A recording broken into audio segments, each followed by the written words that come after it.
ஆளுநர் RN ரவி தமிழ்நாட்டிற்கு எதிராக செயல்படுவதாக அமைச்சர் ரகுபதி குற்றம் சாட்டியுள்ளார்.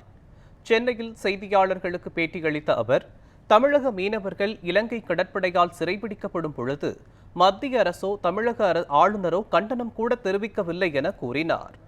மத்திய அரசு தமிழை விட சமஸ்கிருதத்திற்கு அதிக நிதி ஒதுக்குகிறது என கூறிய அமைச்சர் ரகுபதி, ஆளுநர் தமிழ்நாடு தனித்து நிற்பது போன்ற கருத்தை வெளிப்படுத்தியிருப்பதாக குறிப்பிட்டார்.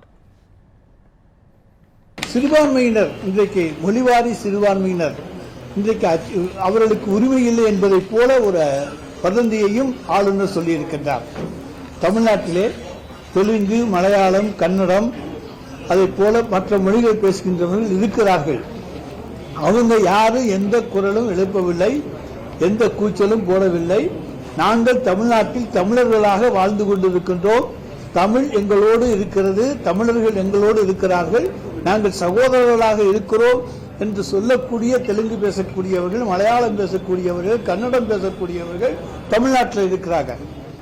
அதாவது தெலுங்கு, கன்னடம், மலையாளம் போன்ற மொழிகளை தமிழ்நாட்டிலே பேசி படித்துக் கொண்டிருக்கக்கூடியவர்கள் தங்கள் தாய்மொழியிலேயே பரீட்சை எழுதலாம் என்கின்ற அனுமதியை தந்த அரசுதான் எங்களுடைய திராவிட மாடல் அரசை தவிர யாருக்கும் எதிரான அரசு இந்த அரசு கிடையாது. ஆனால் இன்றைக்கு பேட்டி அளிக்கக்கூடிய ஆளுநர் ஒன்றை மறந்துவிட்டார். தான் தமிழ்நாட்டில் இருக்கின்றோம் என்பதை மறந்துவிட்டார். இங்கே இருக்கக்கூடிய மீனவர்களுக்காக நாங்கள் ஒன்றும் செய்யவில்லை, போராடவில்லை என்கின்றார்.